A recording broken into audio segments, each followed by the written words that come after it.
this one is going to be in my rotation through the summer and will go beyond.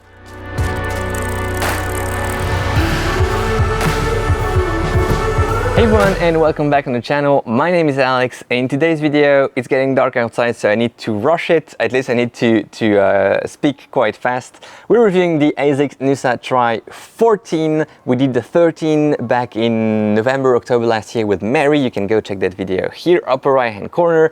This is number 14. The design is still all over the place, crazy. I don't like the colorway, and that's how it is. Yeah, that's the Noosa Tri family of shoes. This shoe basically is designed for triathletes. That's at least how Asics is marketing it. You're still receiving the elastic laces in your box.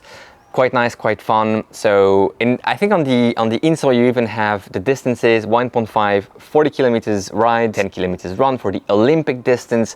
And this is what Asics thinks this shoe is best for, the Olympic distance, a 10 kilometers run. I think it can go way beyond that. But first, let's thank our EU sponsors, Top for Running, for sending the shoe. And you can use code META, M-E-T-A, on topforrunning.com and all Top for Running EU sites. That gives you a discount, and that really helps the channel.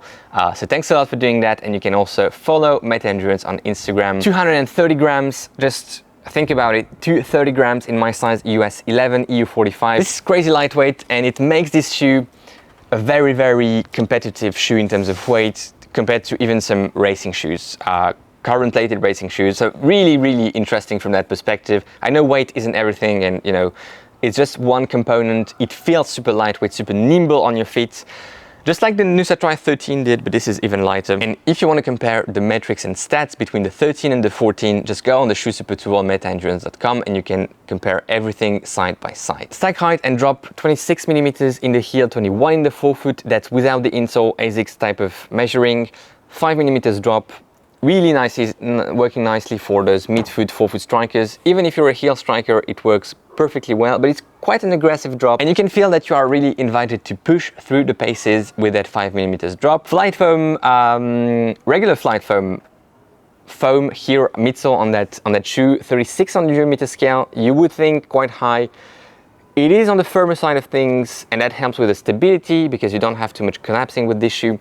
But nevertheless, that 36 feels bouncy, and you get some energy return, and you get some nice, you know, some nice, almost a pop feeling. It's not a pop feeling, but you get some nice energy return. I think that's the word I'm looking for. Out of that flight foam midsole, ranked 36 on 100 on the Euro-meter scale. Just as a reminder, 0 is super soft, 100 super hard. Let's go to the upper. Nothing to write home about, to be honest. Everything is nicely executed. It looks very similar compared to the Asics Noosa Tri 13 upper. The tongue is semi-gusseted. The gusset is quite long, so you are really wrapped here in the midfoot. That tongue here works perfectly well with that nice flare. You really feel locked in. There's some plushness at 230 grams. They even can allow themselves to put some plush material here to make yourself comfortable. That's really nice. I mean, Asics, this is a really nice shoe in terms of not the colorway. You know that I don't like it, or I prefer some other colorways. But in terms of upper design and fit, this is just working really nice. Midsole, I said also already quite a bit, but it's a very energetic type of ride. Aggressive without putting any pressure on you to push. It's that type of aggressiveness that just is perfectly matching your needs on race day, on tempo day. Today I did a 10K tempo with that shoe at 3:55 pace, so nothing crazy, but just, you know, that for me, that kind of 10K tempo at around marathon pace is just a very nice way of confirming that this shoe. In the tempo, I went from like 420 down to 435, 440, pushing a bit because I have some heels in my area here, and at any pace the shoe just felt like it was capable. And I will say right now, I think this is a very nice contender for non-plated marathon racing shoes. The Noosa Tri 13 already, in my opinion, was one of them, but this is definitely again one of them. Lightweight, stable, leg saving to a certain extent. That's not the top feature here, but it's really a contender for that 10K half marathon distance as a non-plated shoe from Asics. Outsole, you know, this is maybe the drawback The durability won't be fantastic. There's not a super thick coverage in terms of rubber, but that's okay. I mean, at $130, €140, if I remember correctly, forgive me if that's not the right price point. It's just a no-brainer. Go get this shoe. No, but I'm serious. It's so capable.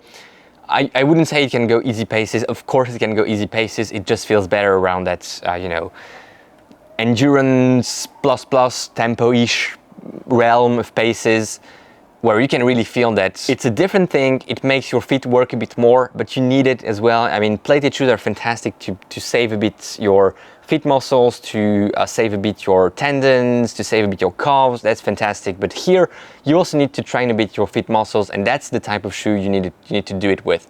That's typically a shoe that I'm gonna have in my rotation, and I know it. I had the 13 in my rotation last year. I pushed it beyond 150K, which is not much for runners, but a lot for running shoe reviewers, or at least for me. This one is gonna be in my rotation through the summer and will go beyond 100K for sure, even probably 150, just because it does stuff that other shoes don't do, and it does it very well. That's it. I don't have much other stuff to say. I hope you enjoyed this video. If you wanna help us, just like the video. Liking the video really helps us, and recently we hit, I think, 500 likes on the video. Let's try to crush it and go even beyond that. So like the video, subscribe, go on Instagram, Meta Endurance, and follow us if you want to see fantastically interesting, I hope, running news and stuff. I'm just kidding, but I think we are putting some different stuff there, so it would help us if you can go there and follow. Thanks a lot, guys. Enjoy your run today, enjoy your ride, and go beyond your limits. I'll see you in the next one. Bye-bye.